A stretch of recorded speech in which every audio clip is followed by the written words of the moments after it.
up, it's Talking Rasslin time. Pondwater and Amy, partners in crime. Dropping facts with laughs and trivia too. Pro wrestling tales coming straight to you. Stories wild and questions quick. Amy and Dave with the perfect kick. Tune in every week, don't miss the ride. Wrestling knowledge served with pride. Talking Rasslin, it's a wild ride. Dave and Amy kicking ass on the wild side. Grab a chair and join the spree. It's all about the wrestling fantasy. They rant, they rave, they won't behave. Wrestling fans, come out your cave. It's time to party and misbehave. Talking wrestling, time to go. Ring the bell and start the show. They rant, they rave, they won't behave. Wrestling fans, come out your cave. It's time to party and misbehave. Talking wrestling, time to go. Ring the bell and start the show.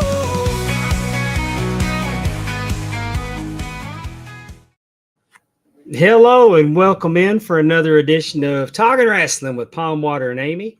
I'm Pondwater Dave. Amy's checking on her chicken. But joined with us tonight from the Double Drop Kick podcast, Mr. Kevin Davenport. Kevin, how are you? I'm doing great, guys. How are you guys today? Appreciate you inviting me on for this. Thank you for coming on. And then a member of the Mark Out Moments family from the Drunken Podcast, whatever the hell the name of the show is that they do. It's Dollar Bill Dave. Drunken Pop. Yeah. I'm here. Y'all change those names more than I do. Got a plate full of tacos right in front of me. Oh, nice.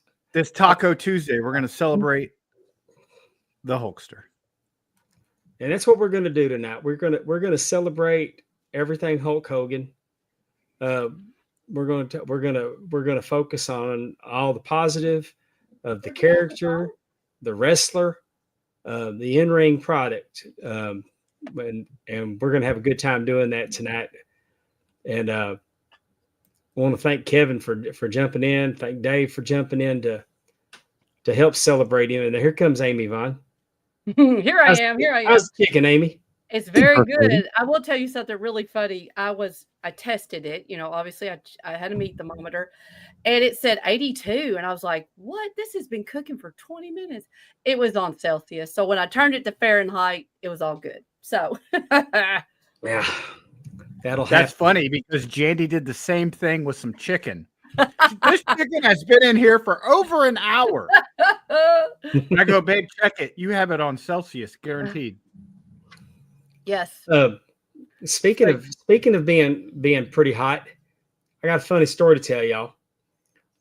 We're the Great Southern 8 tournament's coming. It's something that Pro Wrestling Ego used to do here. They would invite wrestlers from 8 states to participate in a tournament. And Lost Art of Wrestling is going to continue that tradition. Oh, cool. September the 27th. Well, BIW is in Fountain Hill, Arkansas, and I'm not booked. I didn't get booked for that. But I didn't know why I wasn't booked for it. And so I couldn't get, and Josh already had somebody. So, because I'd like to be there because it's the finals of the Down in the Bayou tournament. Mm-hmm. Anyway, what I'm saying is that Saturday night, the Great Southern 8 is going on down in McGee. So I'm gonna be booked I'm booked to referee, and I'm like, and then my wife says South State Championships that day. Well, I'm thinking football, and I went varsity, and she said yes.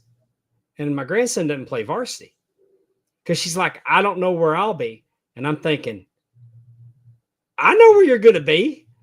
You're going to be at Lost Art of Wrestling. Because I'm thinking the Great Southern 8 would be a good event. Maybe we could broadcast it on our channel like we did with BIW. Yeah. There's some really good talent for the Great Southern 8. Oh, that was awesome when y'all did that. So, but I'm getting hot because she's like, because in my mind, she's putting varsity football South State Championship. that we don't even know that the team's going to be there for Mm. over coming and helping with the wrestling. And I mean, and then Divorce her. But it's softball.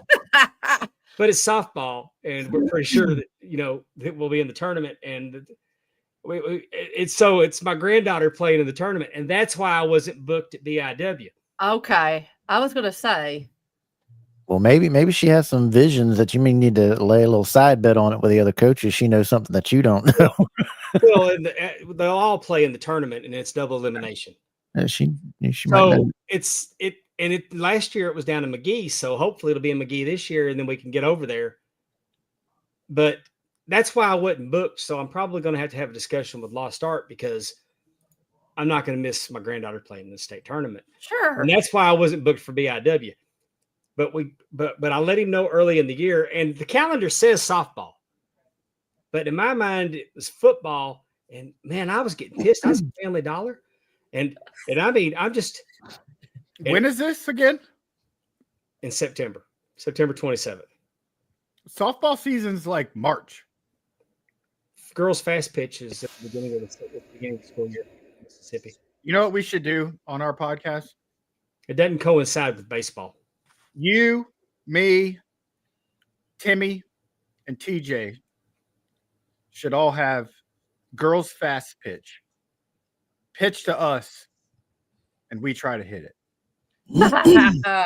That I think would be very interesting to watch. As somebody that played baseball in college and then coached at a junior college fast pitch women's, it is completely different. You will be struck out on 3 pitches. 1, 2, 3. It's in the timing, the beast. I know that's why I think it would be hilarious for us to sit there and try and hit. Yeah, you got to have that bat low up on that toe real quick. I'm gonna get a torpedo bat. You know the size. You remember those big red plastic bats when you were a kid? We called them the Fred Flintstone bat. Yeah, I'm gonna get one of them, but it'll be a real bat. I'm like, I got this. I'll still strike out. Let's get a paddleboard. Zach May says, "Happy National Lasagna Day, everybody." Hey, no, this is it right here. Love that logo, that dude. Softball, you were Sid Vicious. All right, Mike Kling. Welcome to the show. Jason Young's here. Willie Buck's here. Mark Maggard's here. Mark. Andy. Willie Thornbrew. Everybody. Andy Bolger. Yeah. The Double Drop Kick podcast is in the house. Yeah. Before we get started, Kevin, tell everybody about the Double Drop Kick and tell us what y'all got going on with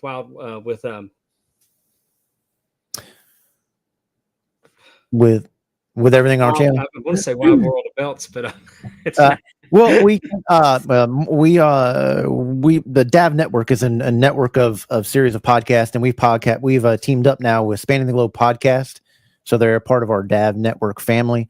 So we're all using the same things, and we'll all be on the channel, the same channel, kind of like what you guys are doing. What we're doing in mark out. Yeah, kind of marked out moments. But Spanning the Globe's every Thursday night, 8 p.m. 7 Eastern. And then we have Double Drop Kick every Saturday night at 8 p.m. Eastern. We just did our Hulk Hogan tribute this past Saturday. Man, it was a long one too. It was like 2 hours and 15, 2 hours, 20 minutes. It was a long one. A lot of people shared a lot of things. There was a lot of great things. They had a lot of fun things, but we're all about the wrestling belt community.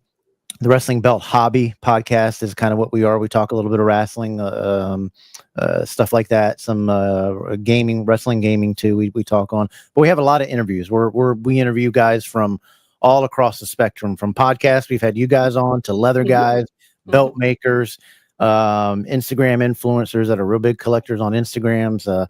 We do a wide ranging interviews and stuff. And this Saturday we'll just do a pre-show. We don't try to get in the way of the big powers when they have their things. We'll just do a pre-show. But after that one, in 2 weeks, we have a good topic coming up.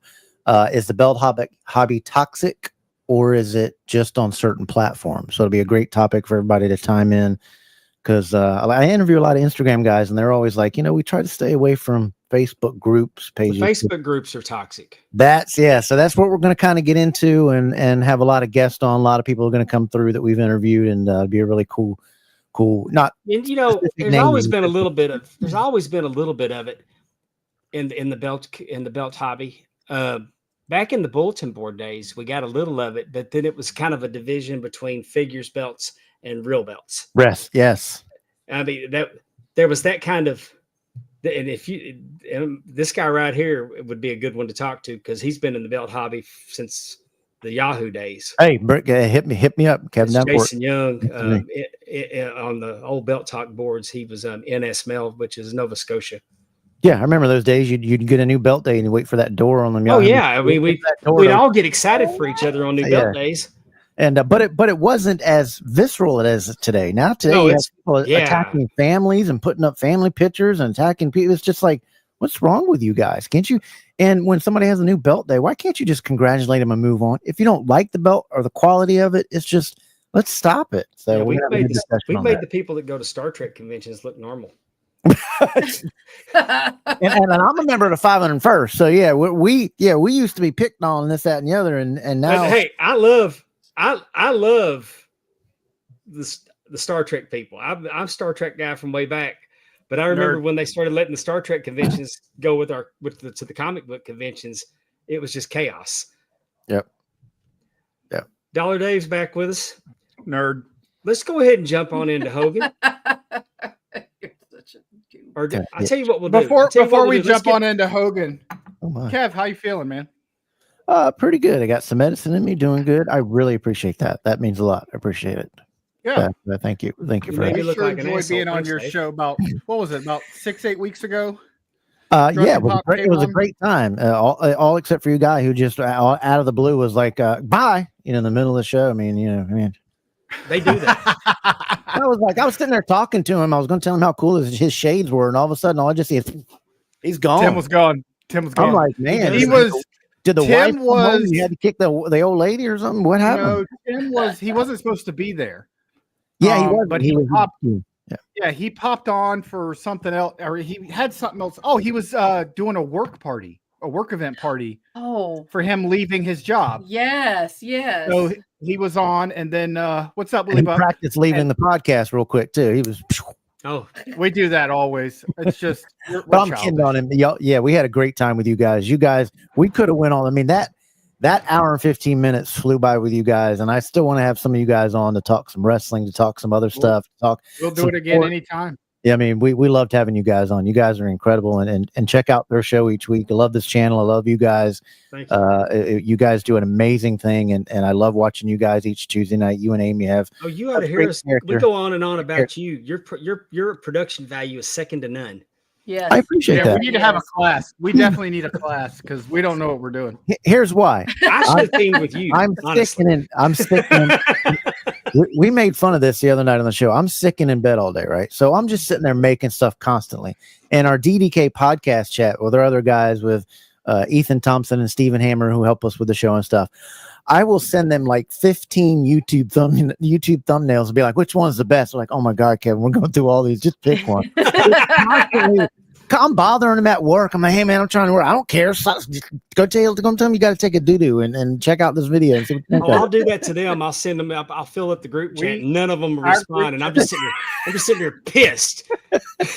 We can't help it. You start work at 4 and you're done at noon. And so we're like, I'm at work. Yeah. I'm laying in bed. Send them to me, Dave. I'll tell you which one looks good. But we enjoyed having them guys on, and we really appreciated you guys coming on the show. It was fantastic, and you guys are great, and this network is great, and we wish you nothing much more success. And I'm so happy to be a part of this with you guys to tribute the great immortal Hulk Hogan. 2 weekends ago, we did a live wrestling show. With you could have listened while you were eating. Oh, I had to run downstairs to get a snack. I got monitors, right? So our show was on, and if you watch, Ethan goes, Kev, because I'm sitting up there watching the match, but our show was on, so I had to catch most of it afterwards because our show was on. But I'm sitting here like this and making these weird faces, and Ethan was afterwards, what's going on? I was like, I was watching wrestling. He's like, dude, you're doing a show. I was like, all right. Nothing's better though than did anyone Dave sending us the reel of him falling. Oh yeah, you have to send Kev that. Yeah, but him getting in that Superman outfit, trying to go over that top rope in y'all's intro song is still a fart comes out every time I laugh because it's so hard. Yes. I mean, it's just the great. He pops right up like, what? I did that night when I tripped over those stairs. I popped up real quick too. But you're sliding forever. You are a legend. and Ric Flair's match for the Less than 3 years? Superman slide into that ring. I thought you were going to the other side, my friend, when you slid into that ring on Ric Flair's last match. That was that would be the most Pondwater thing ever, to slide all the way through the ring. I would have hit my thighs. Have you ever hit your thighs? Because if you don't get straight, you got to, Oh, dude, I was locked in. Just be like Charles, not like Titus. No Titus. We got Adam O'Neill here, all the way from Ireland. Could you imagine if I would have failed? How much Conrad would have never let me live that down? That's true. Dude, he would still post videos of that to this day. You'd be in an opening, some opening somewhere. You'd be doing that. I was like that. Yeah, I was like that meme. Oh, that's and Logan's like, calm down, get your head in order, get my head stuff, and I was like, the Dave, water, the pond stuff, Super Dave. Super Dave. But Kevin, I would love to know, what did you think about the matches that you watched from BIW and the talent that you saw? What did you think about those wrestlers? I think AEW needs to get on the telephone and put some of them on and have some better matches, because it wasn't full of 540s or full of super kicks everywhere. The commentary was a little off. I don't know. I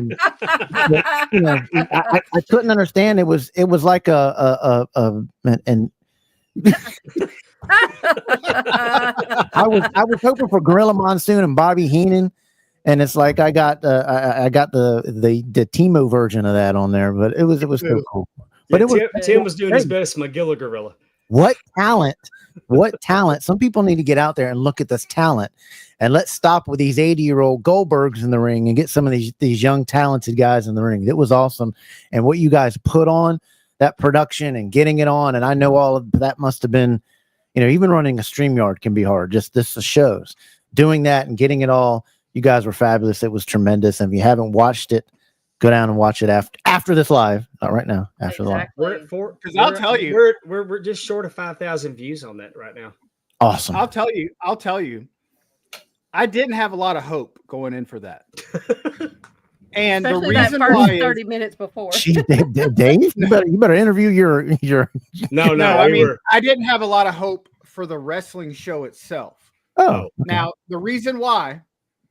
I have been to not as many independent wrestling shows as a lot of wrestling fans. I've been to very few. And I think I've only ever been to one or two that was worth a shit in any way, shape, or form. And some of them, were god awful. I remember I went to one, I started working for a website called Coco Sports back in the day. What a name!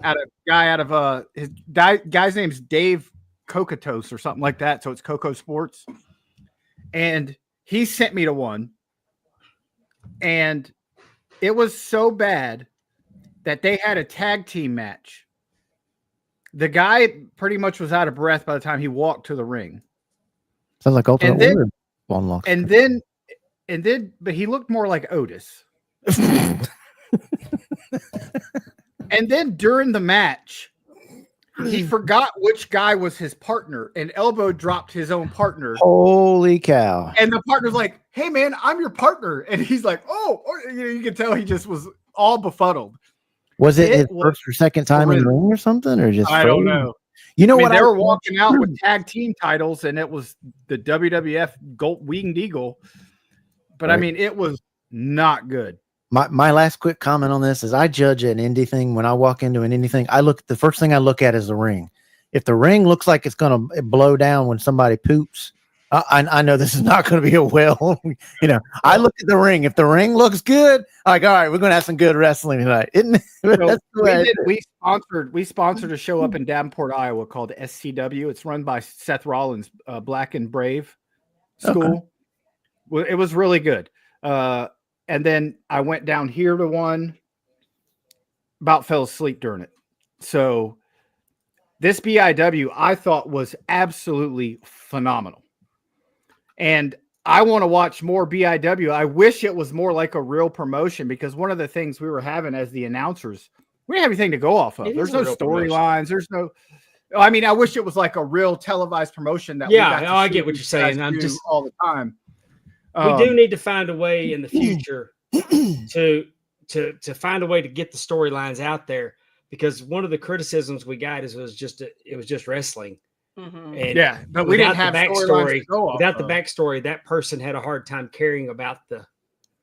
And I mean, we tried to do tell of the tape where we could get the stories out there, but maybe I definitely something we want to do again. Oh, definitely. And we want to actually all go down there and do it live from the arena. That'd be great. January. So let's shoot for January. It was a hoot. And I mean, we'd never done anything like that before, so we're just shooting from the hip. But I mean, the more we do it, the better we'll get. But I thought we all, for the first time for us ever doing anything like that, I thought we did a great job. Mm-hmm. And I mean, there was a few times I literally had to mute my microphone because Timmy and TJ had me snickering like crazy. So it was great. That's great quality production. When you forget and you don't try and you're talking like you do as you're watching something at home with buddies, like you're watching a football game, you melt right into it and it's good. Your chat's popping off. Hi, Tyler. And one of the things that we were told was, this is our product. You can't shit on it, which we'd already said, hey, we're going to do this the right way. There was nothing there to crap on at all. No. It was a great show. The guys were phenomenal in the ring. Mm-hmm. It was so much fun. And God.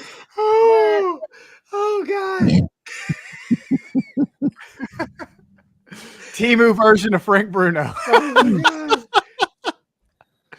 I didn't know I had a lazy eye. I actually do. Thank y'all for joining us. Before we got to move this thing on. T Weave's here, Ethan Thompson, Adam O'Neill. Man, how about that? I saw Coach Keith. I saw Ben Walker, Richard Ward. Man, y'all have all showed up in full force tonight. Thank y'all so much. Mike Cole popped everybody. Yep. But let's talk about before I want to get the book. I want to get I want to get the commercial out of the way so we can get on to Hulk Hogan. Big Time Belts. Big Time Belts over on Facebook. Join the group. Muhammad Zubair is cranking out masterpieces. They are very high quality, very low price. This is the Battle Zone Heavyweight Championship. I want y'all to notice that this is an independent wrestling belt that is unique. It's not a variant of the Big Eagle. It's not a variant of the WCW 92. It's not one of the cookie cutter belts. This is an original design with the stacked plates. The established 2002 are what we call relief pieces. The BCW in the middle is a relief piece. The Battle Zone and the Championship and the Heavyweight are all attached to the main plate and they're stacked. As you can see there, he uses a CNC machine. That's why the etching is so crisp.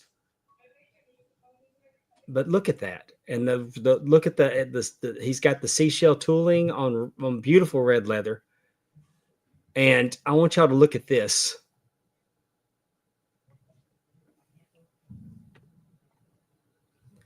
I went ahead and shot a video while I was there. That tank on that side plate is a relief piece. Oh, I mean, and the belt weighs. It honestly feels like the ring version of the WrestleMania 17 Big Eagle.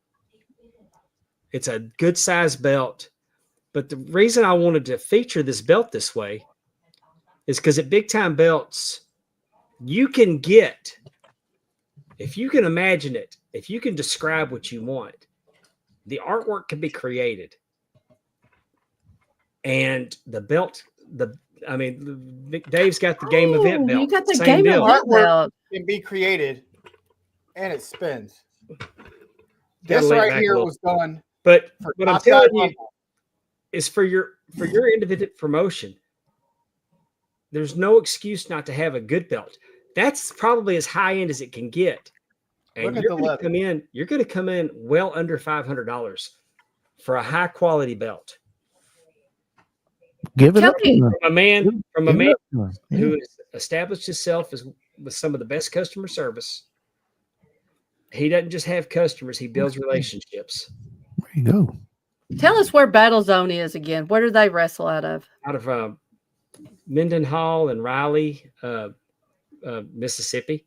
Mississippi. Battle Zone's been around since 2002. Right.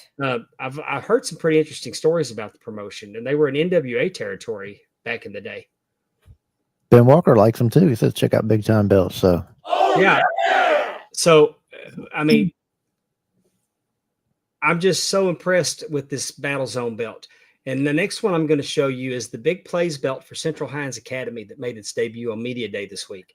Same thing with some of the stacked plates. It's not gaudy though. I mean, it's just. Did you Big say Time belts. you're going to show it to us? Yeah, next week I'll show that one. But it's guys, it's low it's prices. beautiful. It's Big Time belts. Facebook. now can't we see it now? We can't see it now. Oh, pretty please. I don't have it keyed up. It's a beautiful belt.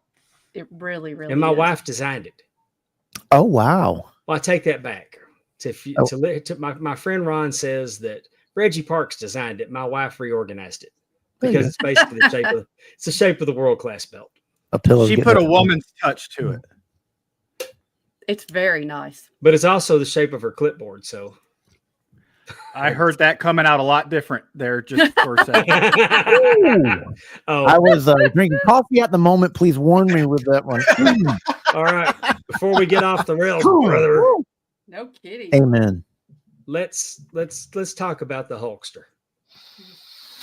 Terry Bollea got into the wrestling business in 1977 in Tampa, Florida. And I didn't even know this about him till right before the show.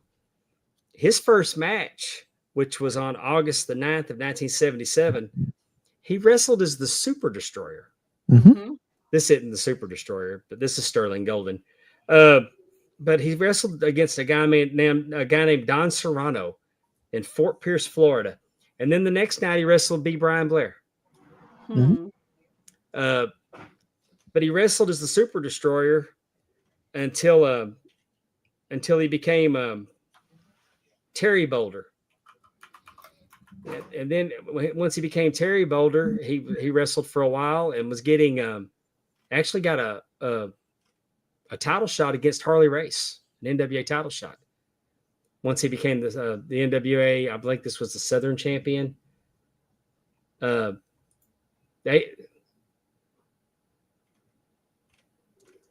Oh, my bad. I changed the screen. This is the NWA Southeastern title. But then he started getting titles. He got title shots early. Like he wrestled Harley Race. He wrestled Harley Race in May 23rd of 79. I just want to know how I can do my chest hair like that because every time I do it, it comes out and doesn't look like that. I love the mushroom cloud chest hair. Then Dang, man, that's a straight lines on that. I mean, he put in some work on that. Yeah, that somebody did. But then he shows up on September 29th to Georgia Championship Wrestling on the Superstation, WTBS, and debuted as Sterling Golden. And he would stay Sterling Golden for a couple of months until he made it to the WWF and debuted November 13th, 1979 as Hulk Hogan. Yep.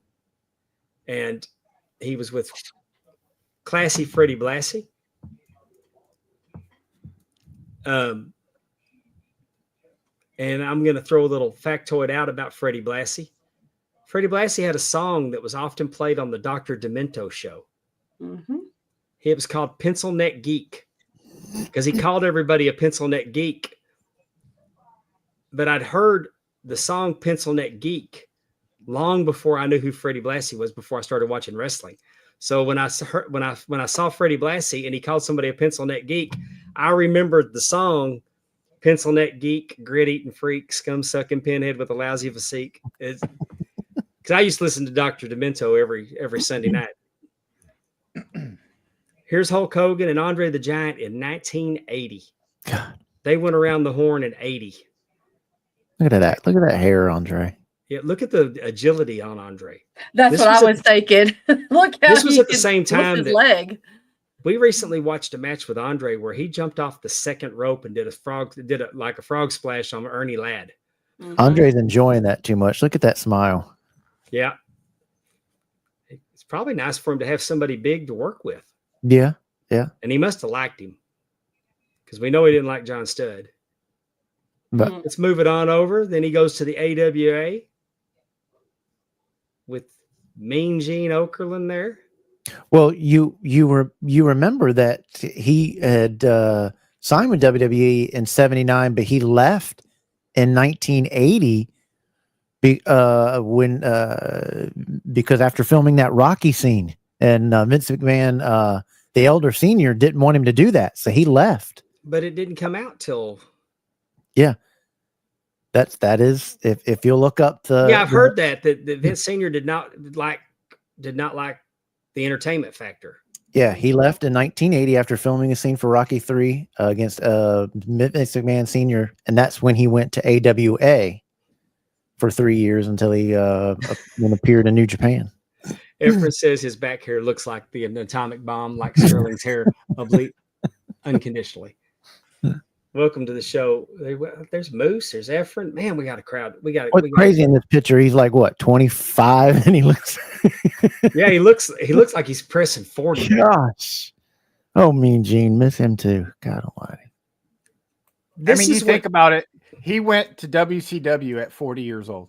That's just crazy. But this is my first time seeing Hulk Hogan because I didn't start going to the wrestling matches till August of '82. But I see Hulk Hogan in Rocky 3, and he's Thunder Lips, the ultimate male. And it hit for me. I thought it was so great. And I marveled at how big he was compared to Stallone. Yeah. I mean, look. and I'm even wearing the Thunder Lips t-shirt. Thunder Lips and the belt. Yep, yeah. The belt was just the most gaudiest belt you could ever see with all them gemstones all over it. I actually have a picture of Hogan as Thunder Lips, autographed Thunder Lips. Oh, that's great. And then that spring then he was launched at that point. He's making shots on the Tonight Show. Mm-hmm. Johnny Carson you could probably count on one hand, maybe two, wrestlers that Johnny Carson had on the Tonight Show over the years. I bet you might have had. I don't know that Gorgeous George was on there, but I'm saying that they would have been attractions. I bet he had Andre the Giant on there at some point. But he was pop culture. But Hulk Hogan on the Tonight Show was a big deal. But then he was in Japan. See, Hogan has a rap that he can't wrestle. He can't wrestle. He don't wrestle. But a lot of people just saw what he did in WWF, and he didn't have to. But if you go watch his Japan stuff, man, I watched him wrestle Tenryu in 91. He was wrestling Tenryu. He did an enziguri. He did a freaking enziguri at 300 pounds. But there he is with Fujinami and Tiger Mask. They did a great tribute to him too in New Japan Wrestling, and settling the bait when even they were saying he was the first IWGP champion. So I'm doing a little research here. It says Andre the Giant was on Johnny Carson in 74. Wow. Goodness. And before that, in the 70s, Chris Taylor did the Mike Douglas show. Not sure if it was a Tonight Show or not. Graham didn't ever go on there. And then you started getting Killer Kowalski was on Letterman, Andy Kaufman, Jerry Lawler, obviously. The first time I saw David Letterman, it was the Andy Kaufman episode where Lawler slapped him. Killer Kowalski, that's an interesting one. It was on David Letterman. But then we had... There it is. See, what a lot of people don't understand. Remember, and this could be totally kayfabe, and the aftermags make me think this, but I know it was the story is that Hulk Hogan won the first IWGP tournament, and the winner of that tournament was guaranteed a title shot in all three major federations, AWA, NWA, and WWF. So in my mind, I knew that he was wrestling Bockwinkel, and I knew that he wrestled Harley Race before Harley had lost the title in '83. He wrestled Harley Race. So to me, he was in WWE, and that's why he got the title shot against the Iron Sheik, because he was entitled to a title shot for winning the IWGP, according to the wrestling magazines. Because that's how I followed Hogan, was through the wrestling magazines. So when we saw him come out on WWF, because we used to get the Madison Square Garden show on the USA Network once a month. And that's why when I remember me and my brother getting excited that, because here he was coming up the hall. I don't know what that is. You've hit that's some of your stream. You've hit the wrong thing on your StreamYard. If you just back up, that's your StreamYard running on. I've done that before. Yeah, because that's not the slideshow that I had. Yeah. That's your actually coding of your StreamYard running. Wow. That's your StreamYard character. There he is. Well, we don't have the shot of him coming up the hall, but he was coming up the hall, and I remember him coming out to Eye of the Tiger. And to me, we talked the other night that what's your favorite Hulk Hogan theme song? For me, it's Eye of the Tiger. Oh, really? Because he played Eye of the Tiger, hit the ring, wrestled the Iron Sheik, and then won the championship. Big green. Because we thought watching that show that we were seeing Backlund's rematch against the Iron Sheik. We didn't know that we were getting Hogan and the Sheik. But Real American is the greatest Hogan entrance song, by the way. I was going to say, you can tell the era of people watching Hogan, because I'm with Dave and Kevin. Real American, that was what I grew up with when I watched Hogan, and I don't think anything else goes with them but that. Gives you goosebumps when you heard after his passing, when we played it the other night. I still get goosebumps when that song starts. Yeah, I mean, that's just Joey Bishop filled in for Carson the night that Andre was on. You know, there's a cool thing that I'll ask you guys about. All the graphics say Hulkamania started Hulkamania, and it says since 1984, right? Mm-hmm. No, it was. Well, all the graphics that you'll go around and find in the shirts that are made in the 80s say since 1984. But it was actually 1983, and it's even the back on the only shirt that I got on SummerSlam. It says since 1983, because that's when he came back, when Vince McMahon purchased it from his dad. But all the graphics, when you'll go around and see, I see a bunch of T-shirts, and they all, like WWE used one, and one of the things says since 1984, and I'm like, why is it saying 84 when it's actually 83? Have y'all? Yeah, well, Hogan had been down to T-shirt Express or T-shirt Unlimited or whatever they called the T-shirt shop at the mall, and he had the iron-on Hulkamania on his shirt in the AWA. Are you serious? Yeah, he had Hulkamania on his shirt in AWA. Okay, I thought you were talking about where he the story about the iron on, or what I thought you were talking about. No, I mean you could tell. No, we all had those T-shirts on? back then. At the T-shirt, you could recognize the font that those were the iron-on letters. Yeah, because we used to go get T-shirts. We'd pick out, hey, give me that transfer. Yeah, and then put my name on the back of it. Yeah. And if somebody says, "Can I see your ID?" you just turn around and show them your back. But yeah, I mean, I always say it was born in '83 when AWA, but it's like I guess WWB says it since 1984 because I guess that it could have been 83. I mean, he did it in the AWA though. Yeah, he did. But it's just weird that I see so many T-shirts will say 84, and then the one I have on here in my back says 83, and they must have it WWFE whatever must have something in their head. Again, they're not going to claim it started in AWA. They're going to, it started here. They must have either the rematch. There had to have been something, a Piper's Pit. Like there was something that they must be claiming if they're putting on the date 84. Does that make sense? And let's talk about this Sports Illustrated cover. Awesome. I have that. This they didn't do this back then. Mm-mm. I think, if I'm not mistaken, Danny Hodge was on the cover of Sports Illustrated, but not as a professional wrestler. So, I could be wrong about. For some reason, I feel like Danny Hodge. There was an old Sports Illustrated with him on there, but if it was, I think, but Hulk Hogan was the first professional wrestler. Sure. Danny Hodge might have been on for winning gold medals. I mean, Right. for the Olympics or something. It was, or NCAA tournaments. But that Sports Illustrated was a big deal. So now Hulkamania is running wild. Yes, it was. Hulkster. That headband. God, I'd love to have that. Did y'all In hear terms of professional wrestling, Hulk Hogan is the only wrestler ever to appear on the cover of Sports Illustrated. Now, did y'all hear the story The Rock told about the headband? Mm-mm. The Rock was at Madison Square Garden, and Hulk, As a child or recently? As a child, yeah. And he was out in the crowd watching, and Hulk threw the headband, and Rock caught it. Aw. What? And he caught the headband, but then backstage, he gave it back to Hogan, and Hogan said thank you because he told him he'd go ahead and take it back from him because he didn't have any more like that, so he needed that one to get some more made, or he'd have to do some. He wouldn't have anything; they'd have to just do a completely different one. But he told him he'd give him one. A month later, he saw him and gave it to him. Made sure that he got it back.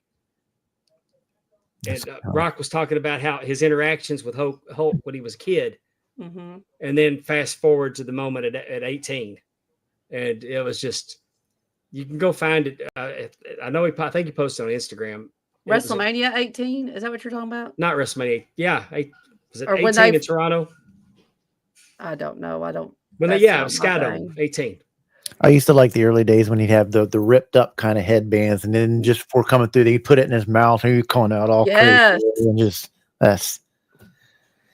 people don't understand pop culture with Hogan. He was everywhere. I mean, he was just everywhere, and you had to experience it in the 80s to understand it. I mean, MTV, TV shows, and morning shows, late night shows. He was just everywhere. But for me, this was a wrestler. This was a wrestler I wanted to watch. I wanted him on my television. Mm-hmm. I think what you said, Kevin, it is important. All of us who grew up in the 80s, minus Dave, he had a family, but that's okay. We grew up in a time period where you didn't have the internet and the type of things that they have now.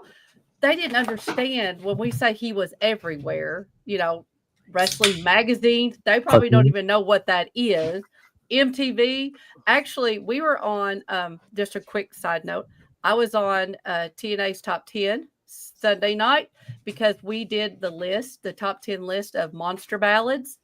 And one of the things that made them so good is we had MTV to go. The videos with the monster ballad songs is what, is really what sold it, what really solicited that as that ballad. And kids don't have that. They don't have music videos. They don't have the wrestling magazines. They have this like we all do, and it's just right there at your fingertips. They don't understand when we say an icon, we're not talking about someone's 15 minutes of fame. I'm not talking about the hot girl and whatever else might be out there. They don't understand what a true icon is. And we do because we lived it. He was on Academy Award shows and MTV all the time and VH1 and all these channels. He was everywhere. And people also don't understand if even, we're talking about antenna TV days on your roof days, to where if you didn't have rural cable, you still couldn't get a pay-per-view, and you had to wait till the video came out or the magazine came out to find out what happened. And then you're rushing to the video store to rent it, to watch what happened. And it was just an amazing time. And you felt, the world was so much bigger at that time, and he was just everywhere, and he was on your cartoons. And then when the Saturday night's main event, you didn't even know, unless you were getting the, TV guide, which we didn't know the TV guide. You didn't know of Saturday night's main event until you were watching NBC that night, and all of a sudden you see the commercial, like, crap, it's coming on tonight, and you'd get all crazy and start ringing your phones on the telephone. Hey, it's coming on. Mm-hmm. And he was a host of Saturday Night Live, and that was huge too. I mean, Saturday Night Live was just such a. We'll get there. Is that what you said? No, I'm saying, go ahead. Because I was just going to say, again, talking about icons and cultural icons, Saturday Night Live, again, is nothing like it is now to me. You know, I mean, it was clever. It had the people that were, people that came on were stars, and they wanted to be on that show because it was making history. Oh yeah, when Cyndi Lauper showed up to give wrestling the rub. Cyndi Lauper, that whole rock and wrestling connection started then, and yep. I mean, Cyndi Lauper put Captain Lou and Girls Just Want to Have Fun, and then she put several wrestlers in the I want to say Good Enough video. Yeah, and there might have been one in She-Bop too, but I mean, it was so big, and the whole build to WrestleMania 1. Because you were seeing Hogan and Mr. T everywhere. Yes. Mm-hmm. Gorgeous belt alert. Gorgeous belt alert. My favorite. That is my absolute favorite belt that Hogan ever held. That's my favorite belt that he ever held. Mm-hmm. The Hogan 85. It's a good topic. What do you most associate with him? Real quick. What belt do you most associate Hogan with? For me, I guess it's the Winged Eagle. Definitely. It's the Winged Eagle Like this is Winged Eagle cover of all time. Yep. On it with that Winged Eagle, and then the NWO title. Yep, that. But spectacular. But Hogan having the Winged Eagle is the reason that the Winged Eagle is my least favorite WWF belt of all time. It's probably one of my least favorite belts of all time. Why? The only reason I own one is because Flair had it. But I'm going to tell you why. Because on Hogan, it looked too small. Oh. Look, that looks small. It didn't impress me like the Inmate. It didn't impress me like the Big Gold. It looks too small on Hogan, and that was the first impression. But if the first time I would have seen it would have been on Savage or on Brett or on even Rick, one of the smaller wrestlers, it would have been fine. But to me, at the time, when you had Ric Flair, you had Rick Martel or Nick Bockwinkel. AWA and Big Gold. And the Big Gold, the Winged Eagle did not hit for me. Yeah, that's just it for me. That right there. That's just it. I know that's Winged Eagle is my belt that I think of Hogan with. Did anybody else only buy the magazines just because it had good belt pictures inside of it? That was me. 100%. If it didn't have good belt pictures, I wasn't buying it for that month. I didn't get into belts really until Big Eagle. When Big Eagle came out, that was my favorite. And I didn't love the Intercontinental title for the Attitude Era, but now it's my favorite. Yeah, the Big Eagle's my favorite WWF championship. Yeah, I wish they would have stayed with that one from the time it came out to still. Yeah, the Big Eagle. They would have had to made one every week because Stone Cold kept beating it up every time he come in the ring. Good God, did he beat a belt up? And the block logo blue version's my favorite. Hey, the big green, though. Here he is with the big green. It's just a trophy shot belt. Very, very well said. I mean, there was no way that belt was going to stand up to the test of time. But or the Ultimate Warrior swinging it around. But this is my favorite Hogan here, before the red and yellow. Now we got the WrestleMania build up, and it's like Amy said, they were everywhere. Oh, Mr. Wonderful. I mean, they went on Richard Belzer's show and dropped him on his head. They went to Saturday Night Live. If you go find the clip of Fernando's Hideaway, Billy Crystal had Hogan. He broke Hogan. T kind of cracked up a little bit because T had that. I can't remember exactly what he said now. I got all over me. But Billy Crystal with that, oh, you look marvelous, and he broke Hogan. I just saw that clip the other day. But your chat Madison Square Garden, yep. Piper, Orton, for you kids, that's Randy's daddy, Mr. Wonderful. God, their battles, Hogan and Mr. Wonderful. I mean, those were Mr. Wonderful credits. He says Hogan made me so much money when he came. Your chat likes the Hogan 84 too, I think. Yep. I like the 85. The 84 doesn't have the I don't really like paint on the 84. Okay. It doesn't have enough paint on it for me. It's too silver. God, Mr. T with all that stuff. And now here we go. Now we got Andre the Giant. We're going to WrestleMania 3. Oh God, so good. There was a lot of great matches on that card, but everybody in that building was there to see this. This sold me the pay-per-view. The idea that Andre the Giant and Hulk Hogan, that there was a chance that Andre the Giant was going to lose. Then we go on to the Mega Powers, which I will give credit to WWF. The 1 year build to the Mega Powers exploding, I think was a great story. Hot take. I like the Mega Powers exploding better than Hogan Andre. What? You got it. I'm sorry, I don't want to ask your questions on your show, but I was No, go ahead. I mean, why? Can you get any reason? Was it? I don't know. I think it's probably my age. Okay. Because I was born in 81. So, Hogan Andre in 87, I was 5. By this time, I was 7. And this is what I really remember. So I vaguely remember Hogan Andre. Okay, I got you. But the Mega Powers exploding to me was everything that I loved about professional wrestling when I was, 7 years old. The WrestleMania, the WrestleMania 3 was the first one that we got because we got the satellite dishes that were the size of the barn outside. So that's one of the first time we were able to get pay-per-view. And when you rewatch it, it's so funny to watch Nightfall, how it's starting, WrestleMania started and it was still light outside. And then you see that it as the night goes on, everything inside is getting darker and darker. And it was just a buildup. But you didn't remember, or as kids growing up in that era, that Hulk Hogan and them, because you didn't have all these shows that you could watch it of. The Hogan, and you were thinking this is the first time they're fighting when they had fought many, many, many, many times before. But that was because we didn't have internet and this, that, and the other. We were thought that this was the first time. And, kids are at school, yelling at each other, Hogan's going to get slammed by this and Hogan's going to get crushed. And it was, God, what a great time. I think that Saturday Night Main Event sold this match to me. The Saturday Night Main Event sold.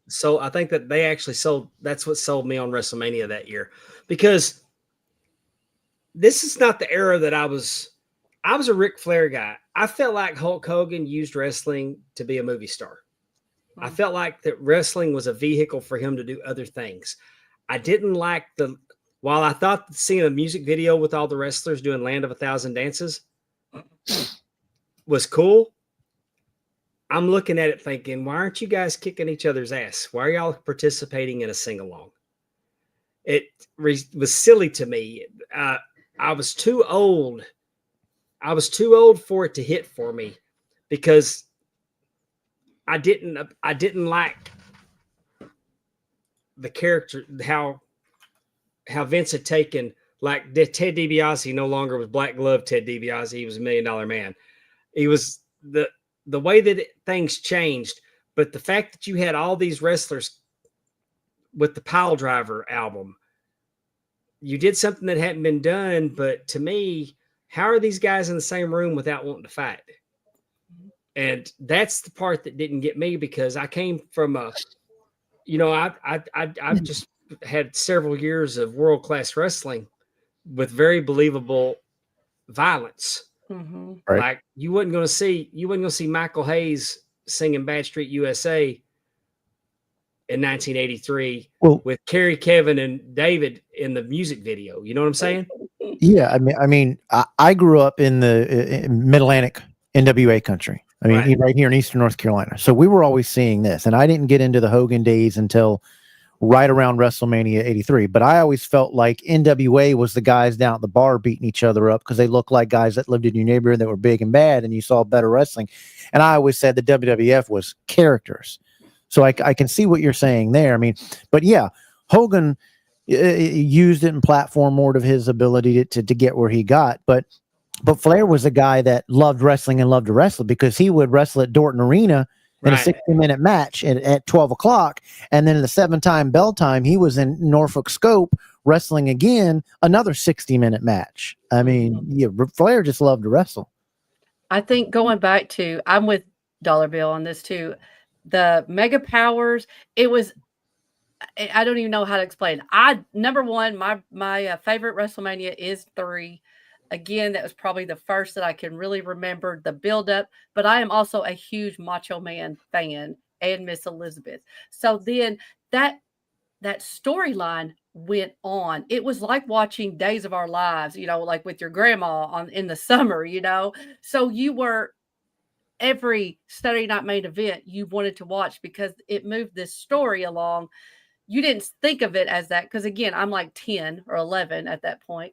So yes, it was real. And they were friends and then they weren't. And like I said, that whole storyline, it was almost like hook, line, and sinker. Like they really just drew you in, and you're sitting there thinking, well, Macho Man's making some good points, and and Hogan's making some good points, and it was just a culmination at the very end. It was just like I said, they couldn't do that again. Like there's no storyline that could be like that.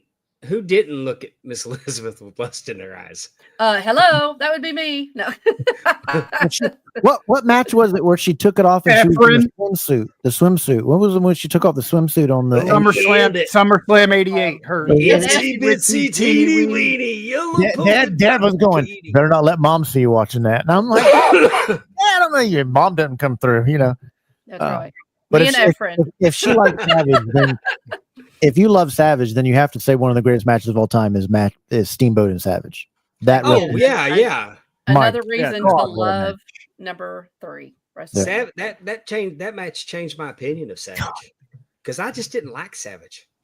Like I had a video game on my Commodore computer that was like you do something and Savage would come off with the elbow and they were like just still image and click click and I was like, man, I don't even play this game because Savage is on it. Man, really?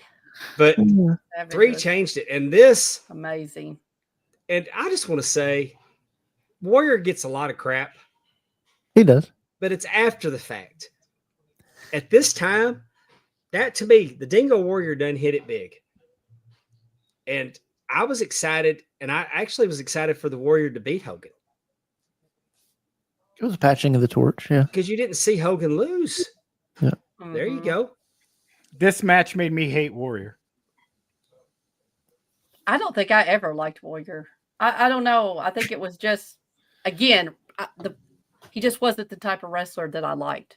I liked him, but I was tired I wanted to see him wrestle more. I'm tired of the 5 or 4 minute matches. And it rubbed me wrong, and it still rubs me wrong today when he won the Intercontinental from a great Intercontinental champion, Honky Tonk, pinning him in 33 seconds to one of the greatest Intercontinental champions of all time was a disservice. And he was just, but I just didn't. I loved Ultimate Warrior. Don't get me wrong, but it's just, why can't we have a longer match? And I thought this match in WrestleMania 6 was too short too.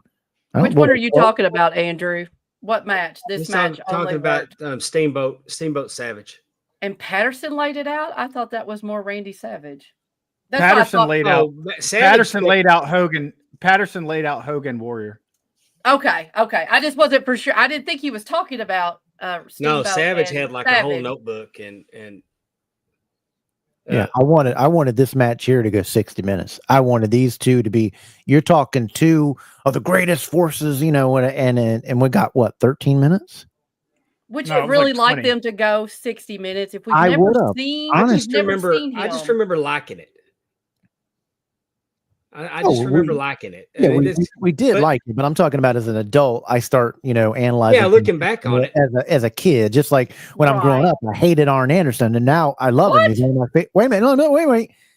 Get him off of here. No. Hold on, First Lady.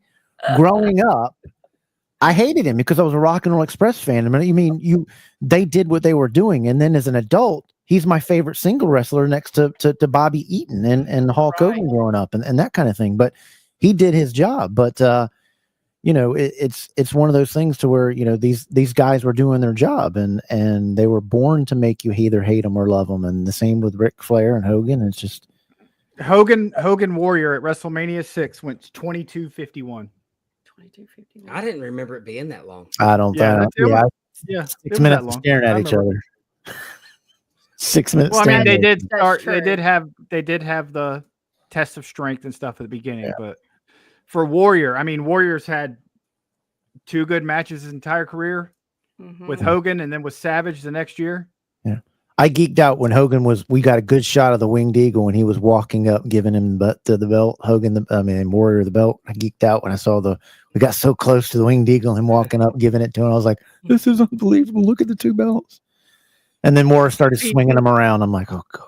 Here's the difference between you and me, Kev, though. Growing up, I watched WWF. I didn't watch a lot of NWA. And I mean, up until it became WCW, I watched more of it. But see, I was more of I liked the WrestleManias that had 14 matches on the card. I liked the 4-minute, the 5-minute matches, and then you had an 8-minute match, then you had a 20-minute match. Yeah. The 60-minute match never did it for me. And WrestleMania 12 is one of my least favorite WrestleManias of all time. I have no desire to watch Shawn Michaels and Bret Hart go 60 minutes. But those 60-minute matches aren't the WWF character guys. They weren't developed for that. I'm talking those 60-minute matches were those NWA guys, Midnight Express, Rockmore Express, the Russians, the Four Horsemen, Magnum TA, Tully Blanchard. Those are the guys that could go 60 minutes because you believed it and sold it because it was like the neighborhood guys. But these powerhouse characters, no, you can never, you can never believe them going that long. But we were deprived of these 2 not facing off in more of a build than what we got with these guys. Yeah, I really started hating Hogan at this point because, I mean, my brother Kyle said, Dave, Ric Flair's belt was just on WWF.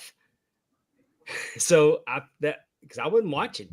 And I found Bobby Heenan has got the belt and Flair's coming to WWF. And I started paying attention. And then when he came to WCW and crushed Flair right out of the gate, I was like, I hate this. I hate this so much. Because also we started getting internet. We had some version with the bulletin boards and the dirt sheets like Wrestling Scoops and stuff like that. And you were hearing that Hogan refused. He refused to put Flair over, and he demanded that he beat Flair clean all around the loop because people were booing him. And that's just the kind of stuff that you were hearing. But I mean, Flair was my guy though. And then this happened. The greatest heel turn. This changed it all. Hogan came down, dropped that leg. I like how they've changed the interview now where he doesn't say New World Organization. They've changed it. They edited it to where he says order. But he actually called it where this is the New World Organization. But I got to admit, when they did this, I didn't want Hogan in the group. And I look back on it now and know that it made perfect sense. But it changed everything. It changed everything. It almost killed the WWE, the WWF, whatever. Vince McMahon said in many interviews, we were getting close to being a week-to-week operation because they were hammering them in ratings. It was an epic time. Here's the worst story ever. I've told it on FFP and Drunken Pop. I was supposed to be at Bash at the Beach 96. Grew up in Tampa, Florida. Grandparents lived in Daytona Beach. Daytona Beach, the home of Bash at the Beach 96. We had tickets to go. That week at summer camp, my little brother gave a girl the finger. Wonder where you learned that from. That's what my mother said. But guess what? None of us got to go. We didn't find out that Hogan turned till the next night on WCW Monday Nitro. Ooh. And to this day, I still have never forgiven my mother for that. Your mom. She's mama. Go tell her. No more tacos. Go tell her when he puts her in that home. Yeah. That's the reason. Well, yeah, really. One thing that's really interesting, I was listening to Eric Bischoff and Conrad, and they were talking about how if you really think about some major events in wrestling, Hulk Hogan was in 2 major monumental time periods. You had Hulkamania and what that created. And then you have what a pivot the business did with Hogan being in the NWO and making that turn and the trajectory that they went on after that. I don't know of any other wrestler that could say that they were really part of 2 major influences on the business in that capacity. I think your dog agrees with you there in the background. Is your stomach okay there, Amy? I'm gonna get Capone's toy is underneath the desk, and so smells the chicken. probably. So let me go help him. I know, But she's exactly right. What she just said, she's exactly right. He's done from the 80s, the 90s, the 2000s. I mean, Hulk Hogan was part of so many moments, and what he did with the NWO.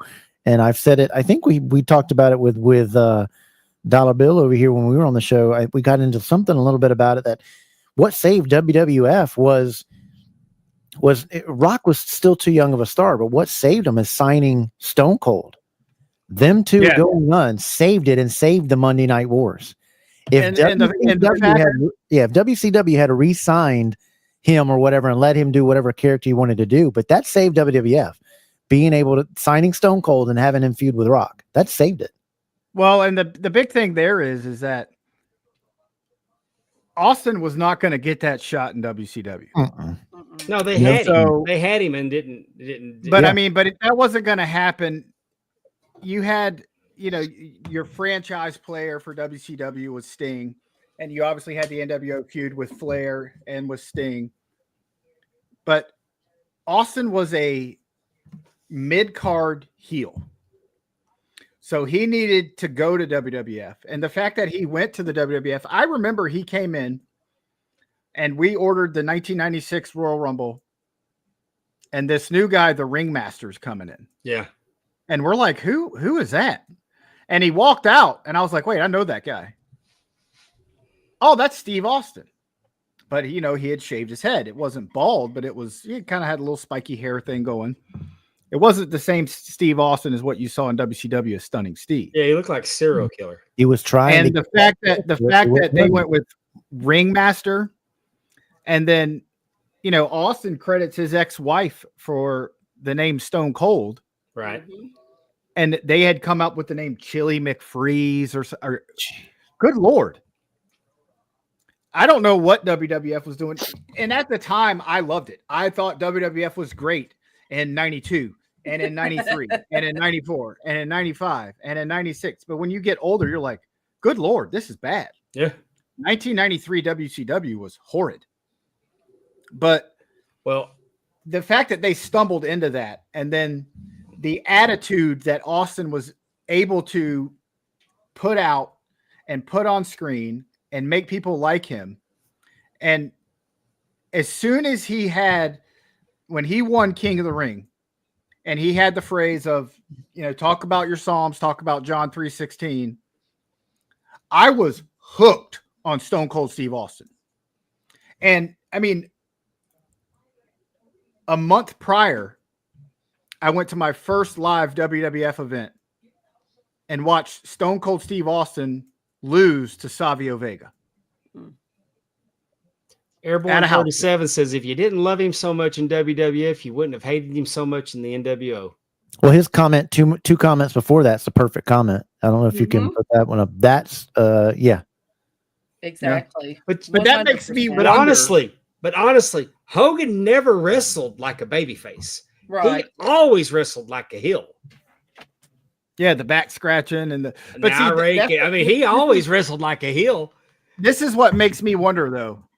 Was, there were, Pritchard has talked about this, that, they kind of pitched events at WrestleMania 6. We should have Hogan turn. Mm-hmm. And then, early 1990. What if Hogan had turned?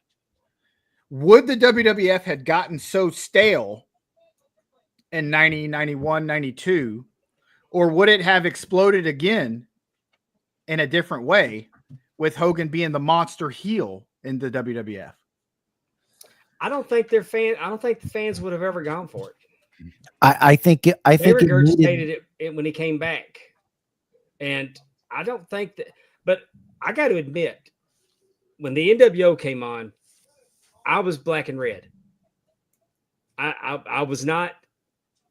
Hogan to me was the Buddy Roberts of the NWO. I liked Hayes and Gordy, but you're supposed to hate Buddy Roberts. I'm not saying he was the wrestler that Buddy Roberts was. oh, I'm saying that, but that was the dynamic of the Freebirds. They were cool heels. You loved Gordy. You respected Gordy. Hayes was great on the mic. You loved to hate him. But Buddy Roberts, that was a heat magnet. And so to me, in the NWO, I liked Hall and Nash. I was Wolfpack. I didn't care for Hogan.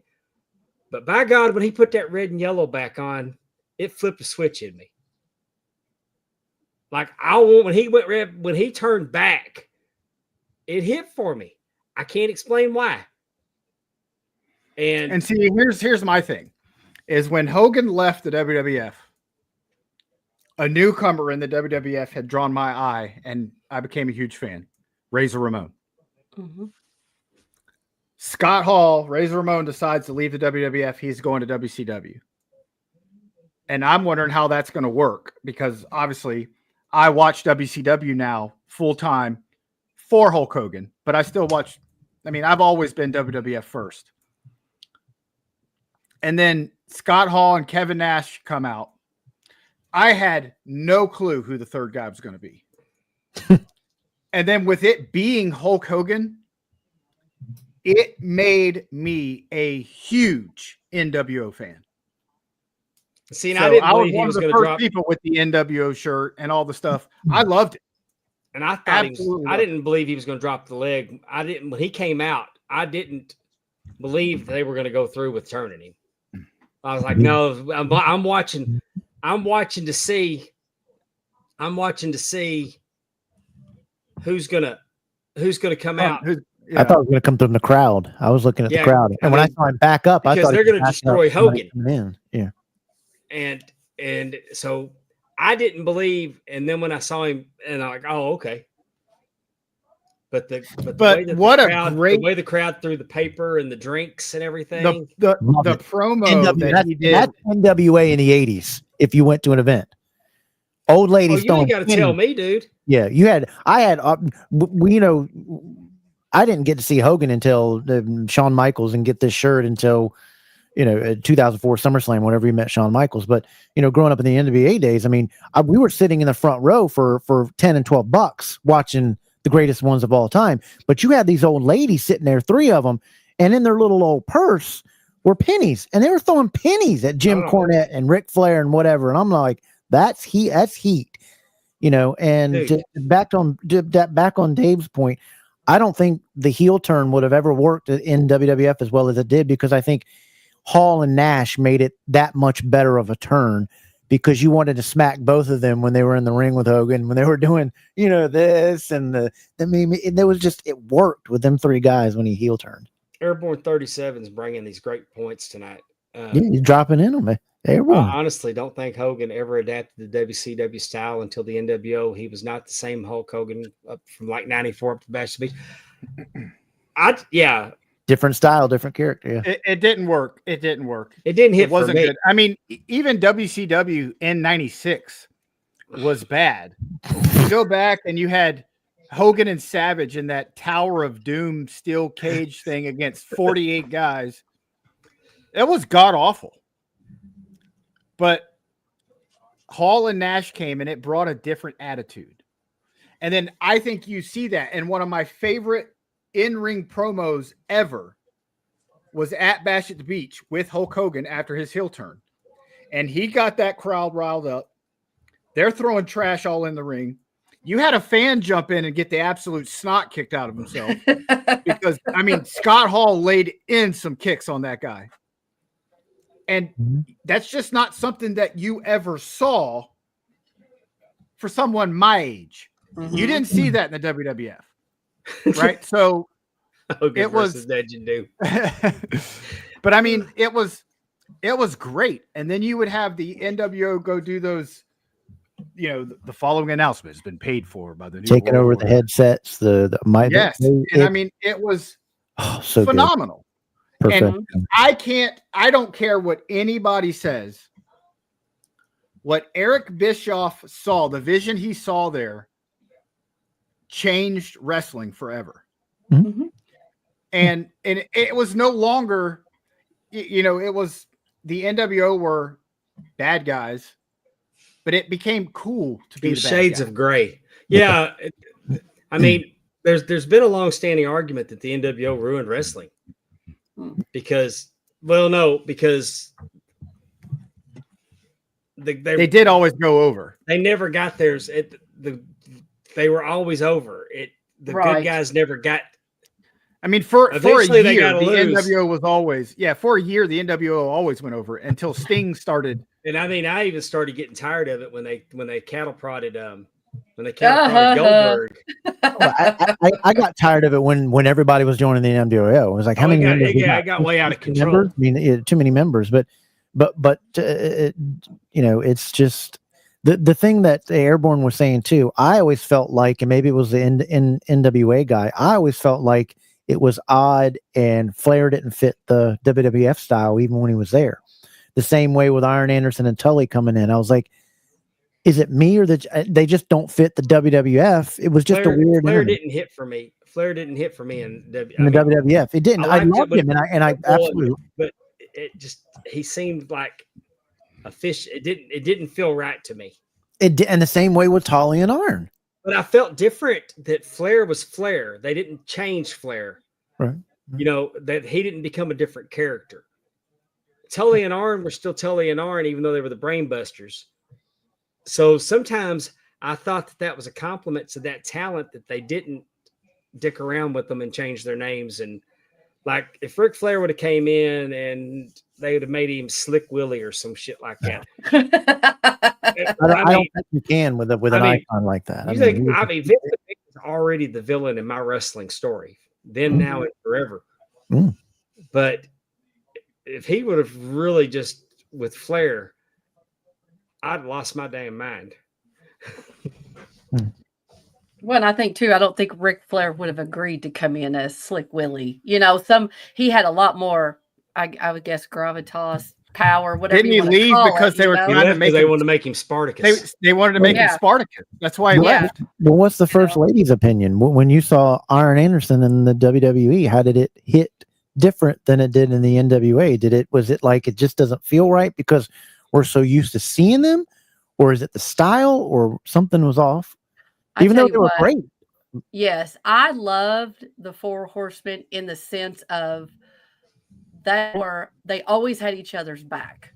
Like that was a group of people that I don't know. There's something about, I mean, if somebody was attacking or if Ric Flair was beating on somebody, Arn and Tully, Barry, whoever was else in the group, they were out there. Jump.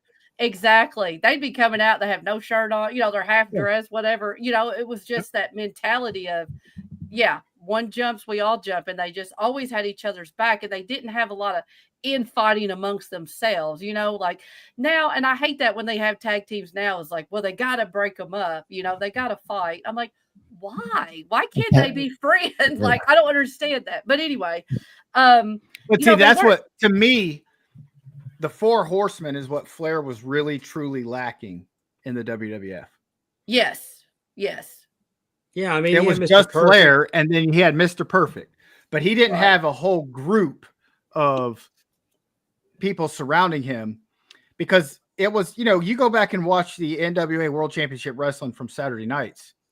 I mean, they had like 3 promos with Flair and the Horsemen every week. Right. You jump on us, you jump on all of us. Yeah.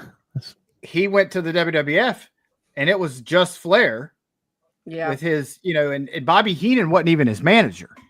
Right. So he was his advisor or whatever. And then Bobby Heenan passed it off to Perfect. But see,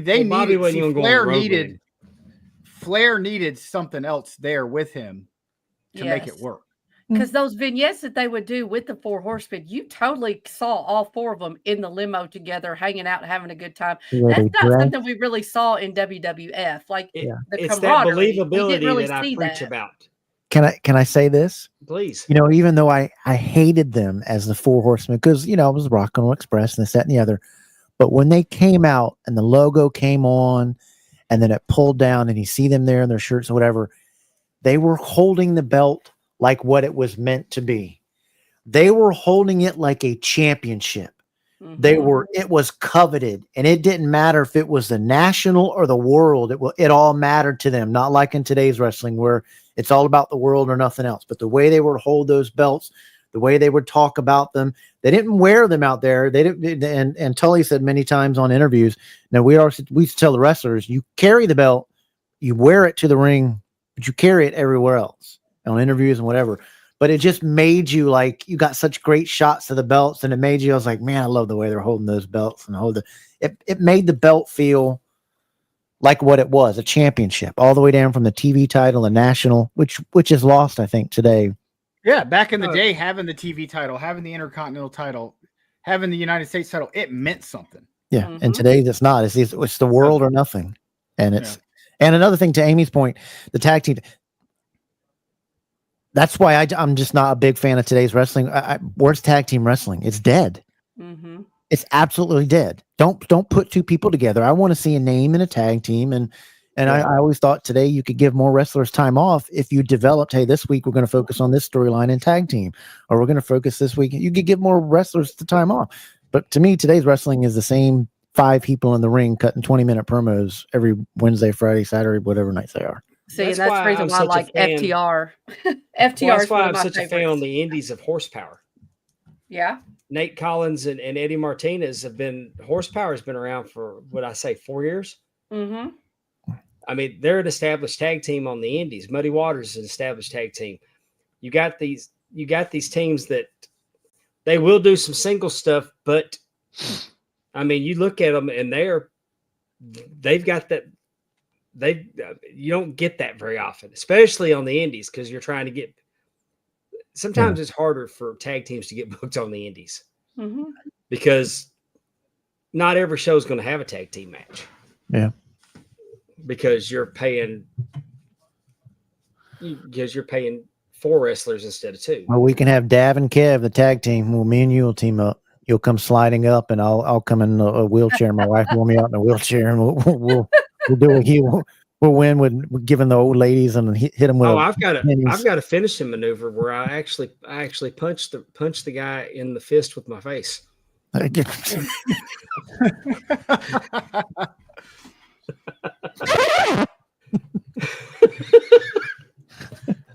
But with that being said, this is a Hulk Hogan show. Right. Yes. Who here in this room has actually met Hulk Hogan? I have not. Never got to. I didn't get to go. When I had the opportunity, I wasn't interested. It was never at the events that were around here that are kind of like the Gathering and those type of events. It was always the events where you had to pay $600, $700, $800 or $400, or at his beach out of those places down in Florida, which I'm just not getting to. Yeah. But I wish I had of. So I'm the only one. And I've told people, meet your wrestlers now. I mean, we're not going to have Arn around forever, Rick around forever, Tully around forever. There's 4 horsemen. JJ Dillon's not making the Gathering because of his health. And I didn't have the opportunity. I mean, I've kind of, in the last few years, I've kind of come to appreciate Hogan. I've gone back and but I'd like to go back and watch the stuff because he had so much. He had so much stuff that was not Hulkamania, and I just no holds barred. And as I've gotten older, I realize loved it. Begrudgingly would put him on the Mount Rushmore but he is sports entertainment. Can I met Hogan. He is what he is to professional wrestling is to what Muhammad Ali was to boxing. It's undeniable his contribution to sports entertainment, professional wrestling, whatever you want to call it. So I've technically met him, I guess you could say 3 times. First time in early '94. So I used to live in North Carolina. My parents are divorced. My dad moved to Tampa, Florida. So he used to fly us down to Tampa every month to see him. My brother and I are on an airplane. We flew from RDU to Atlanta to Tampa. He was obviously working on something with WCW. because I think this was around the April timeframe, and they'd already said, like, Hogan's coming. So we're on an airplane. Appreciate it, Willie. And this is how dumb I am. We're on an airplane. My brother and I are in the very first seat of coach. We land in Tampa. My brother goes, "Look, there's Hulk Hogan." What do? Where? Look in the back of the plane. Where? And my brother goes, "Not in the back of the plane, you idiot." So I take off running. How old were you, Dave? So this was in early 94, so I was 12. Okay. Oh, perfect age for fandom of stuff. Yep. I'm running. I get right in front of him, and I just stop. And I go, "Hi." And he goes, "What's up, little dude?" Oh, And my whole world was made. The next time I meet, and that was it. That was my meeting with Hulk Hogan. See, I get that but I was 50 years old. but I met Ivan Putski. And I remember being a very small child seeing Ivan Putski on television with the wild hair, doing feats of strength, playing with toys in the ring. The Blackjacks would come out and break his toys and he'd go berserk. But me being 5 years old and finally getting to meet Ivan Putski, and Tep stood over with a video camera and she videoed the entire interaction of me completely marking out to Ivan Putski. So I get what you're saying, because I was already, like I ran into Chris Adams leaving the Cyndi Lauper concert in '84. I'm grown. So my little brother freaking out at the Crockett Cup, riding the elevator all night. While me and my buddies are down on Bourbon Street drinking, my little brother's riding the elevator at the Hilton. At the Hyatt Regency. What else is a 12-year-old going to do, right? No, he was 10. But what I'm saying is he's freaking out because the Road Warriors are in the elevator with him. Oh, God. All the wrestlers, he's all night, and the Fantastics were so cool to him. But my little brother's head, he's popping. So what you say you experienced at 12, I didn't get that because I came late to the party. I aged out of wrestling for Saturday Night Live and then came back to it at 16. Well, can I ask Dave? There's people out there that buy that buy stories or whatever. Can you never tell that? How much is it for you to never tell that story again, and I buy it and it become my story? You're an entrepreneur, right, Dave? Well, just send me a number and we'll sign a contract. But I'd like to have that. That's just. I mean, I never got to. I grew up in that era to meet my heroes, the Rock and Roll Express, until was it 3 years ago at Steamboat's final match. Because in the 80s you met them after some of those matches, but there was so many people around you couldn't meet them. And as 3 years before I was 46 or whatever, I'm marking out like a kid, and my wife's sitting there. I'm standing there talking to him at the table, and she comes around and she's like, "You never smile at me like that." I was like, "You're not the Rock and Roll Express." The coolest, they gave me everything at their table for free. So meet your I shouldn't say heroes, meet your idols, because whatever you want to say, meet the guys you fell in love with and made you raid wrestling. Your idols should be your parents, and you worship God and all that. But if you run into Ricky Morton, ask him to show you the double wrist lock. Okay. But here we go with time 2. He will still send me a message every other month. How are you feeling? Out of everybody he knows, he remembers and that I was there and had health issues. He still remembers that, and I get a message. Are you kidding me? Mm-hmm. That's what it's about. But see, here's number two. Number two is the time I really got to meet Hulk Hogan. So what's the really? Well, I mean, the first time I'm like, hey. Was it first time imaginary? Remember, that's my story now. That's my story now. But the second time I was in the Army, I had just gotten back from Iraq. Airborne. So my dad lived at the beach in St. Pete. So we would take a boat, we'd take the boat and go over to a place in Clearwater called Shepherd's. So a lot of people would take their boats there. They'd anchor out. There's a bar at Shepherd's. You drink, you party, girls, wet t-shirt contest. You have a blast. So we're at Shepherd's. And Hulk Hogan has a boat that you would see around town. It was a very big scarab, like the boat in Thunder in Paradise. And it had murals of himself and the NWO logo all over the boat. I've got to see pictures of this boat. I will hold on. I will pull it up. Oh, I've got to see this because you talk about it's like here I am. Let's party. That's Ric Flair style.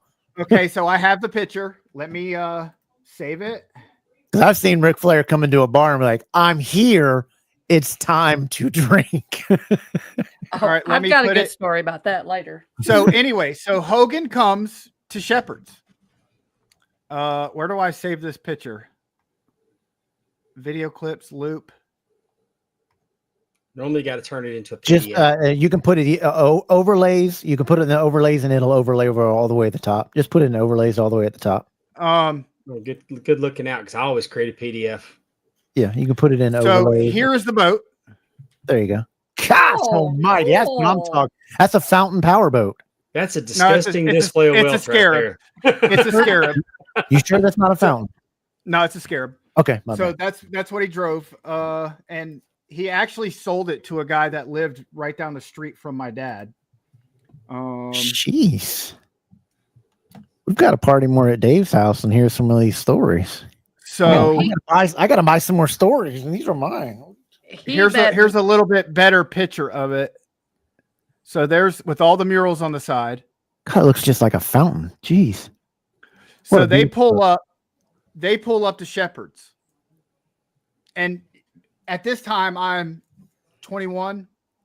So summer of 03, I'm 21. I'm drinking. We're out having a good time.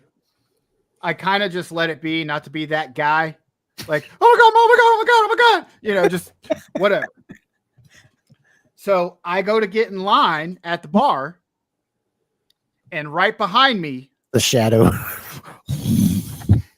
No, Linda Hogan and Brooke Hogan. Oh, wow.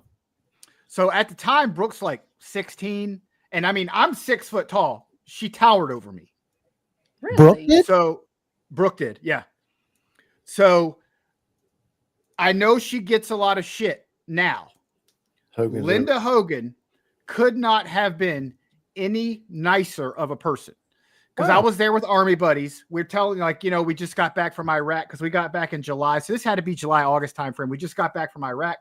She bought us all our drinks. And Hogan had a table already. That's cute that you think you're the only young guy that she ever bought drinks for. So she invites us to come sit at their table because, I mean, tables are at a premium there, you know, whatever. That's a markup. I'm sitting at a table drinking beers with Linda. I mean, Brooke wasn't drinking, and Hulk Hogan and one of their friends. And I was in such awe. And then he starts talking to me about the war.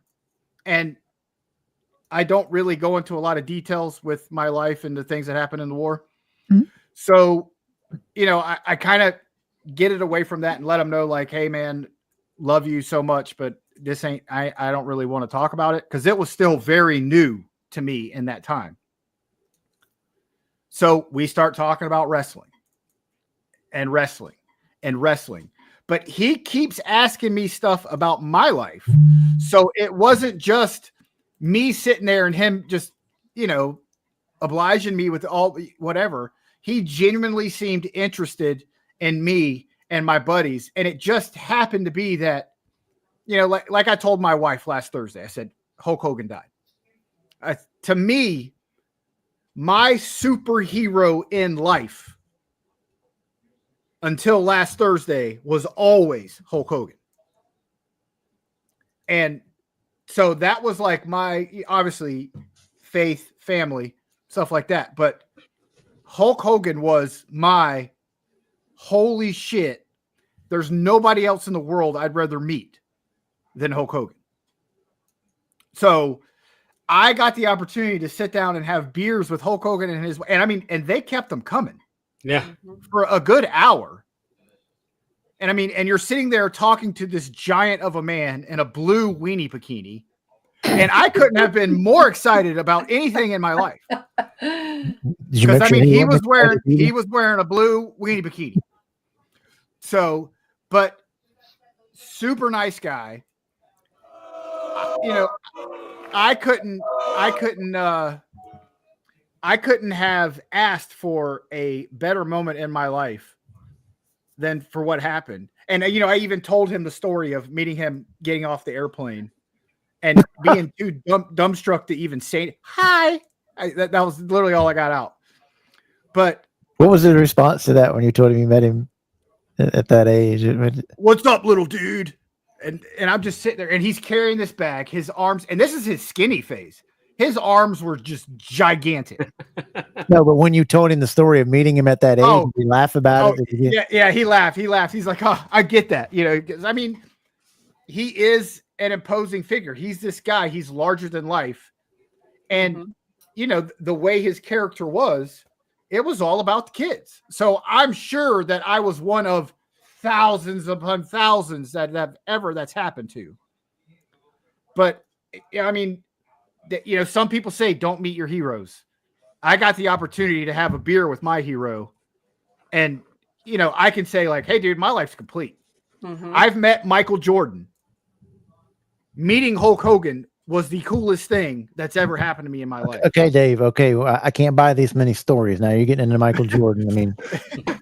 Yeah. Oh, he's got a Steven Tyler, Mick Jagger story too. What was Hogan wearing again?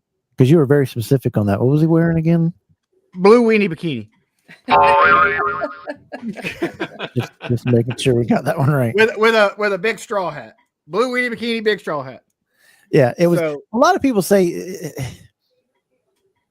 their show Hogan's Knows Best was great. I liked it. I liked watching it. A lot of people say that messed up their life. Do we think that really messed up their life, or did the fame and attention got to his wife to where she did what she did? That seemed to change. I think it played a part because I think the problem is that you have Nick and Brooke, and obviously the terrible tragedy that happened with Nick and his car and his friend. I think a lot of that played a part on it. The celebrity he got from it. And Nick Hogan, as a 17-year-old or whatever, became a celebrity, and I don't think he was mature enough to handle it at that time. I think it was a vehicle to help Brooke. I think it was a vehicle. I think that's why Hogan went along with it. The whole show was to help Brooke's singing career. But I think what it did to his wife. Yeah. I think too, we all know that even though it's a reality show, it's not really reality. There's a lot of scripted. Like I've been on a reality show. I can assure you, Dynasty and all those kind of things. Yeah, but I think that I've heard that the show, living in Tampa, Bubba the Love Sponge used to be Hogan's best friend. Bubba had said they did that show to launch Brooke's singing career. Sure. That's the only reason they went along with it. Yeah, and during the filming of the show, they up and moved to Miami for her record deal. When was that show? Do y'all know? Do you remember what it was year? Like 2005 time frame. So again, the internet's getting big. You can start to on MTV, wasn't it? VH1. I don't remember what it was VH1. on, but like you were talking about Nick being 17, they're probably not thinking it's going to be the impact that it was. Because, surely, even though, yes, you're launching Brooke's career, you wouldn't destroy your family over, let's do this. But with Right. the internet And and things Hulk that were coming Hogan- up, 2005. It was in 2005. 2005, but and Hulk Hogan, during the whole tragedy with what happened with Nick and his friend, I lived in Tampa. It was big news in Tampa. Yeah. And like the car that he had, Yeah. in no world should a 17-year-old have that kind of car. Should have been a Right. Honda Civic 2-door beat up with all the stuff. So, and it wasn't the first time. There had been many reports of him speeding, that car yeah. being driven by a maniac. Yeah. Mhm. So it was something that had been done. Yeah. But when I got to meet them, super nice humans, Nice. and took care of me, my buddies. We had a great time. It literally to the point where we got up and we're like, okay, we're going to let you guys chill. We don't want to interrupt on your time. Because that's, even now, like you see us, like me where I'm at in life, I see a celebrity now. It's just like, oh man, that's awesome. There's such and such over there. But I'm not going to bother him because if that was me, I'd hate it. Mhm. How would you feel? You can never go to a restaurant and sit down in peace. Like that would suck, I think. Maybe they embraced it. I think he embraced it after a while, like Ric Flair. Ric Flair says, I can't be alone. I don't want to be alone. Maybe Well, the same way. In Tampa, I'm sure that They treated him differently. Yeah. that you get used to seeing him. Yeah. Yeah, Like, you get used to it. Like in Clinton, we see Ted DiBiase all the time, and you get used to seeing him. Mhm. So they eventually people just you can only freak out to him so many times. Right. But he'd also hang out at his places where he could get away from everybody if he needed to. Yeah. Sorry, I'm still freaking out every time I meet Robert Gibson and Ricky Morton. I'm still Now 100%. it's hard Me to- and Arn. we're gonna quit because we can't top that Dollar Dave story. No. But before we get out of here, I want to go around the horn, and I want you to tell me what your favorite Hulk Hogan match was. Amy, go ahead. It is WrestleMania 3, Hulk Andre. It's my favorite because, again, that was a time in my childhood where my fandom, like that was just a huge event. It was 2 VHS tapes, which you all can remember. It was just something no one had ever seen. And the build up to it, ripping off the necklace and the Piper's Pit. And it was just something. And again, it was at nighttime. It was such a great card anyway. But as the night went on, that match is going to be forever. WrestleMania 3 is my favorite. And that match is a big part of the reason why. But that is what I'm going to say. That's my favorite. WrestleMania 3. How about you, Kevin?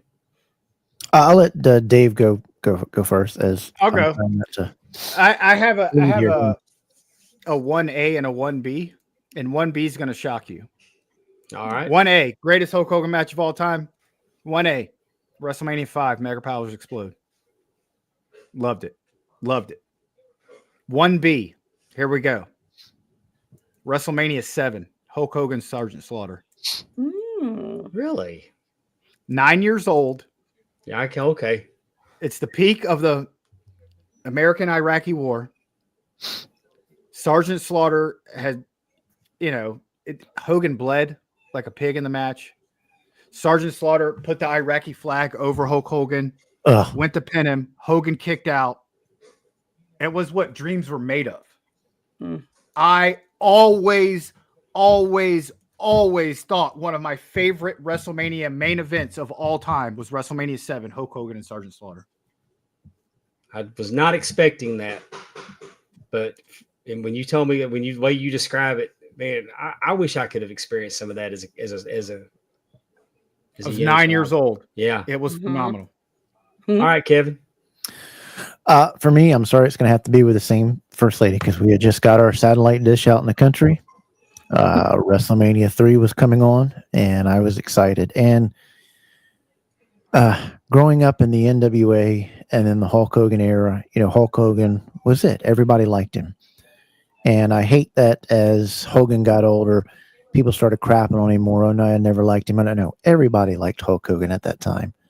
Yeah. For me, with celebrities and wrestlers, I don't, cry over them or this like somebody else does. And if they do, then that's fine. But for this one, it has kept me kind of sick in the bottom of my stomach for the past couple of days, just kind of crappy. And Same. for me, there's been some sad moments when we did our show because of who was with me when I watched, and I'm trying not to, who was with me when I was watching all these matches. There was my mom coming in who didn't like wrestling or sports, but she'd all, did Hulk Hogan win? Did Hulk Hogan win? And then my dad is sitting there making fun of the whole thing. This isn't real, but watching and hooting along. And my memories of Hulk Hogan are tied with my parents who are no longer with me and my brother that died young who are no longer with us. Those memories are tied in that. So when I see all this stuff, it's kind of made it a little bit more gutting because all these memories of growing up are tied to people that, for some of us, are not with us here anymore. Right. And like, your mom coming home with something that you've seen on a TV commercial and she brings it to you and you've had it for the rest of your life, and all the figures and all the wrestling rings and all the stuff and all the magazines. And so my memories of all that are tied in with people that are not here. And I think it's for a lot of us. So I think that's why it's got me in my gut a little bit, because he was that larger in life character, and it's tied into to my parents who were always there and they're no longer with me. And all those memories of Hulkamania are with them. And this has made me realize that it'll kind of be the same with Rock and Roll Express when, God forbid, they do, hopefully not soon, and Ric Flair and Arn Anderson. But it's left me, a deep gut feeling because it pulls back all those memories of my mom and dad and watching all those things with them. But WrestleMania 3, slamming the Giant, and me getting trouble for saying the holy SHIT word right there. And Dad just leaning over in the rocking chair and be like, he's leans right over as I say, and then Dad's like, holy yes, huh? Really? And so I'm missing the remainder, and I'm missing almost the leg drop because I think I'm about to get switched, and he just starts laughing. And it's those things that are tied in. And for me, he's on my Mount Rushmore. He put wrestling over. He's the one that got and launched these guys into $1 million contracts. Hate on him for having creative control, but guess what? He was smart enough to have that in his contract, so you can't help hate that. But Hulkamania is in WrestleMania 3. He's on my Mount Rushmore, of course, number 1. All right, I'm gonna wrap this up pretty quick. For me, also, it's WrestleMania 3, and it's quite simply because it was a true mark out moment. I did not think Andre was going to get beat. Andre got beat. I marked out. I can't believe I just saw that. The spectacle of WrestleMania 3. Plus that was just, but I've thought, did I like Rock Hogan better?